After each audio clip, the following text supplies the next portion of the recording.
जोड़ सकते थे,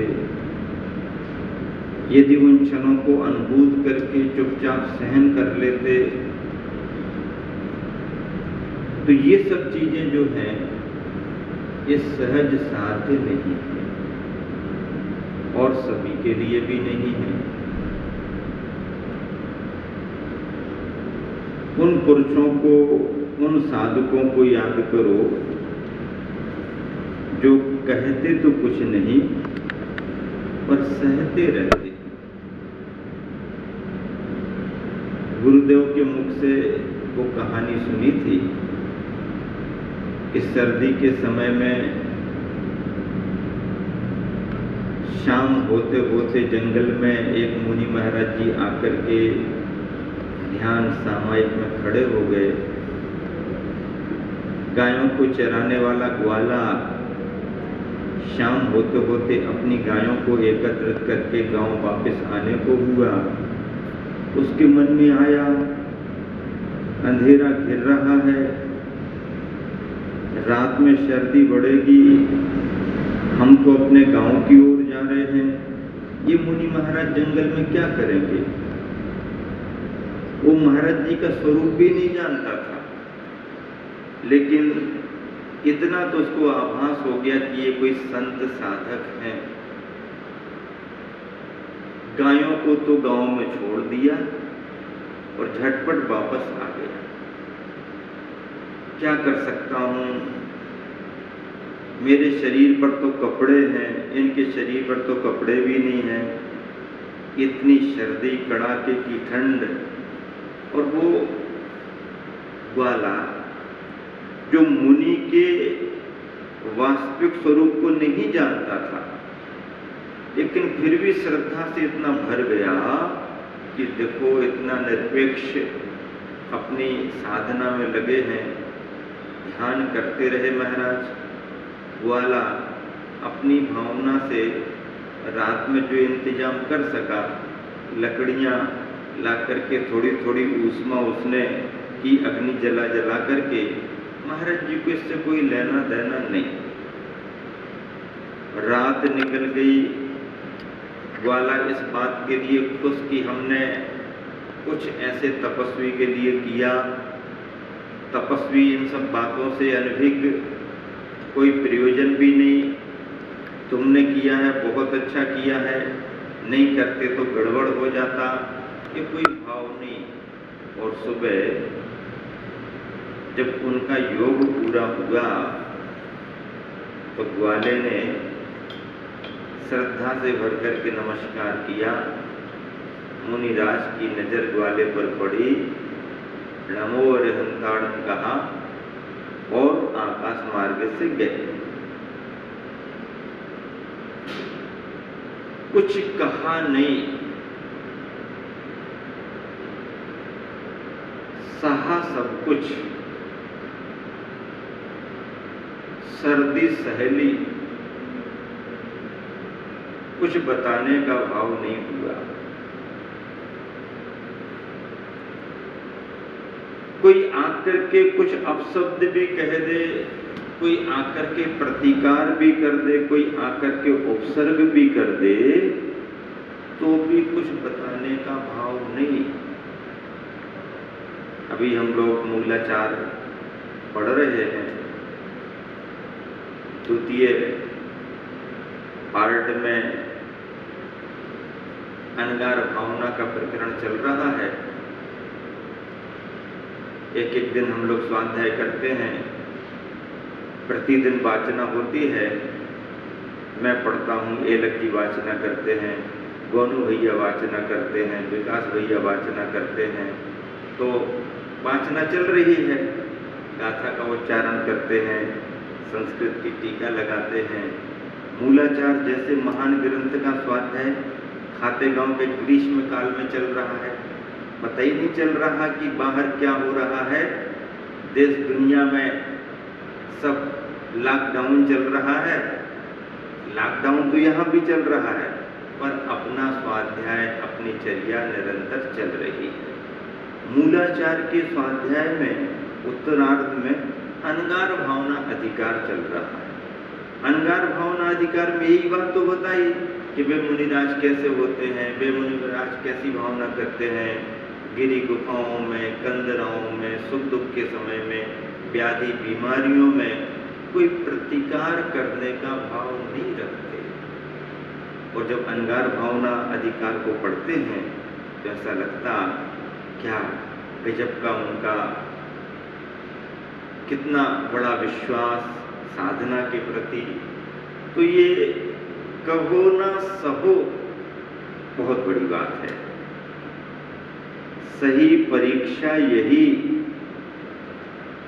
आपे में रहो।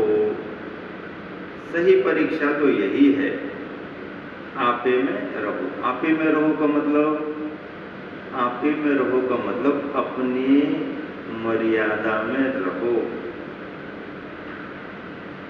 हम आपे से बाहर हो जाते हैं, क्रोध में आ जाते हैं। और जो क्रोध में आ जाता तो लोग क्या कहते, भैया इनसे बात मत करो, ये अभी आपे में नहीं है, आपे में नहीं है, आपे में नहीं, इनसे बात मत करो। आपे में नहीं है का मतलब वह अभी आवेश में है, अपने में नहीं है। और धर्म की अध्यात्म की दृष्टि से बात करो, आपे में नहीं है का मतलब आत्मा में नहीं है, अभी तो आत्मा से बाहर गए हुए हैं। आपे में रहो, सही परीक्षा यही। ये परीक्षा की घड़ी है। अनुकूलता में तो शांति का अनुभव सभी लोग कर लेते हैं, प्रतिकूलता में परिणामों को संभालना ये सही परीक्षा है। अच्छे समय के दिन तो आराम से कट जाते हैं, परीक्षा तो कष्ट के समय में होती है। नीतिकार भी कहते हैं, धीरज धर्म मित्र अरु नारी, आपत्ति काल परखिए चारी।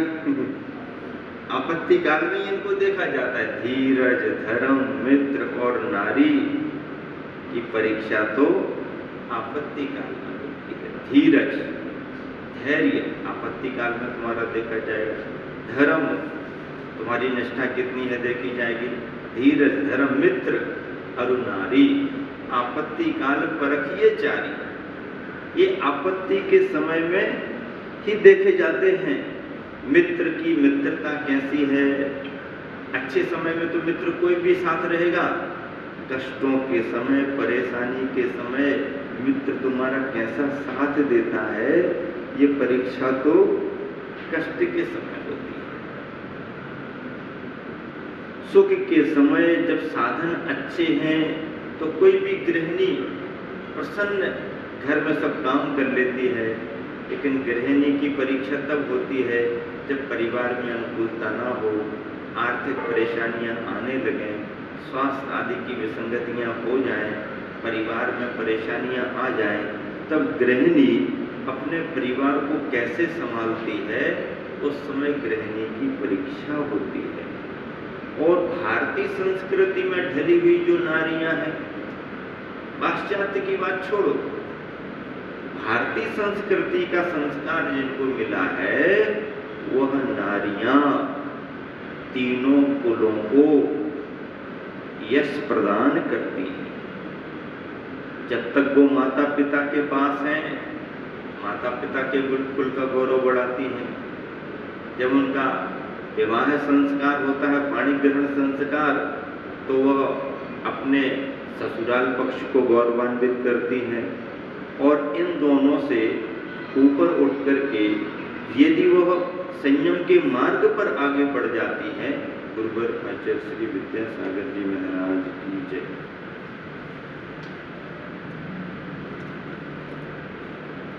परीक्षा की बात गुरुवर कर रहे हैं और परीक्षा में पास होने की जरूरत होती है। परीक्षा पास होने के लिए ही होती है। बाहरी परीक्षाओं में तो फिर भी विद्यार्थी को 100 में से 33 नंबर में पास कर देते हैं, लेकिन मोक्ष मार्ग की परीक्षा में 100 में से 33 नंबर का कोई काम नहीं। 50 नंबर 50 नंबर पास तो हो जाओगे, लेकिन फिर भी काम नहीं बनेगा। कितने 60, 70, 80, 90? यहाँ तो आचार्य महाराज कह रहे हैं कि 100 में से 99 नंबर भी आएंगे तो तुम फेल माने जाओगे। 100 में से 100 नंबर आएंगे तो तुम पास माने जाओगे। मोक्ष मार्ग की परीक्षा में 100 में से 100 नंबर लेने वाले को ही पास माना जाता है।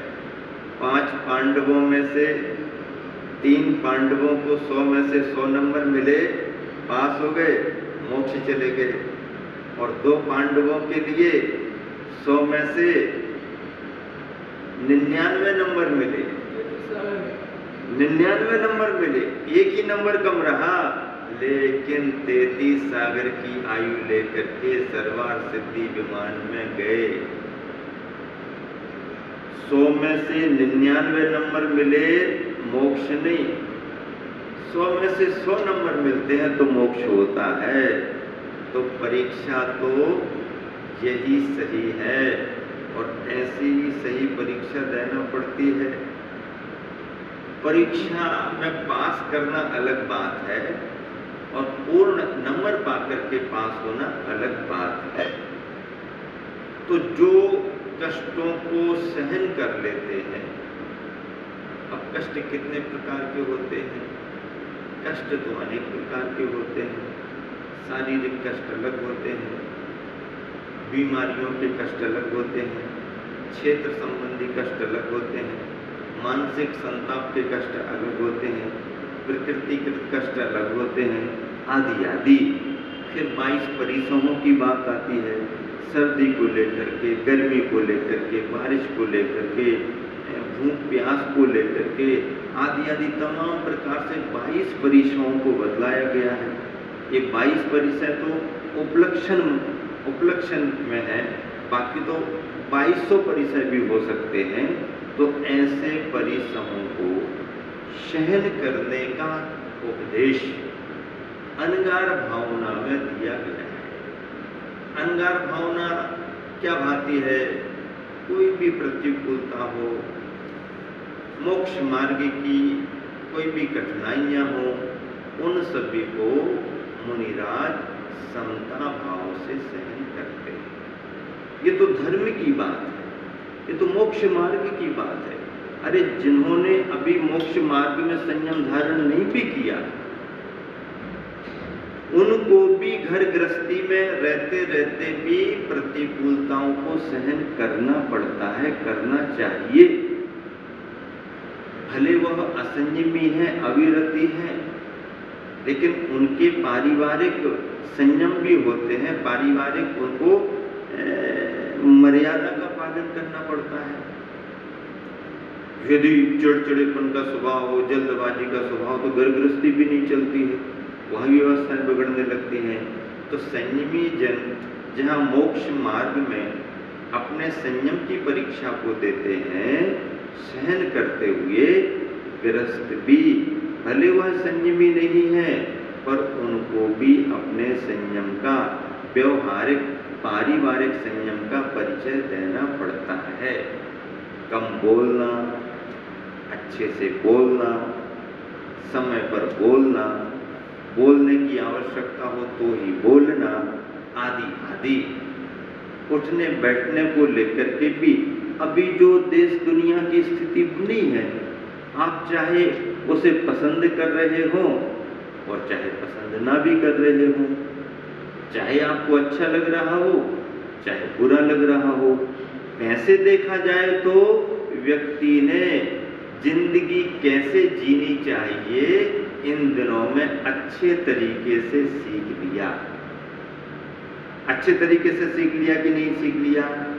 अभी वर्तमान में जो आदमी कर रहा है, ये जो सोच करके कर रहा है, ये करूं कि नहीं करूं, इसे छूं कि नहीं छूं, वहां जाऊं कि नहीं जाऊं, भीड़ से बच कर के रहो, खान पान में ध्यान रखो, ये ठीक नहीं है, ये खाने से गड़बड़ हो सकता है, आदि आदि।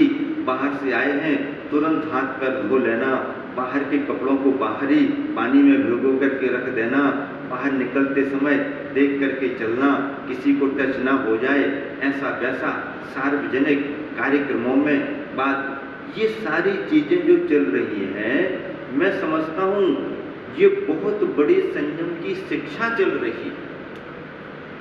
सोशल डिस्टेंसिंग को लेकर के भले तो स्वास्थ्य की दृष्टि से, बीमारी से बचने के लिए कर रहे हो, लेकिन यह दिनचर्या भी जीवन को संयमित बनाने के लिए आवश्यक है। आज कोई भी हो, चाहे देश का हो, चाहे विदेश का हो, चाहे किसी भी समुदाय का हो, हर व्यक्ति अलर्ट है, सावधान है। और इतनी सावधानी, ऐसी सावधानी ही व्यक्ति को संयमित बनाती है। तो व्यक्ति अपने मन से संयमित बने ना बने, आपदा विपदा के समय प्रकृति स्वयं इस आदमी को संयमित बना देती है। बहुत बड़े संयम की शिक्षा है, जितना व्यक्ति ने जिंदगी में कभी नहीं पालन किया होगा, उतना इन 2-4 महीनों में आदमी ने पाल लिया। और यदि ऐसा ही उसका जीवन बन जाए तो मैं समझता हूँ कि उसकी आचार संहिता आदर्शमय हो जाए। ऐसा व्यक्ति अपनी दिनचर्या में आदर्श बन जाता है। तो ये सभी कष्ट आते हैं, इनको सहन करना पड़ता है। सहन करना हमारा धर्म होना चाहिए। बस सहन हम क्या कर रहे हैं, ये किसी को पता ना पड़ पाए, किसी को व्यक्त ना करें, तो इसका आनंद कुछ अलग होता है। देखो, छोटे छोटे बच्चे तो अपनी परेशानी घर में जल्दी जल्दी बता देते हैं। हाँ, ये परेशानी, वो परेशानी, ऐसा नहीं, वैसा नहीं, ये करना, वो करना।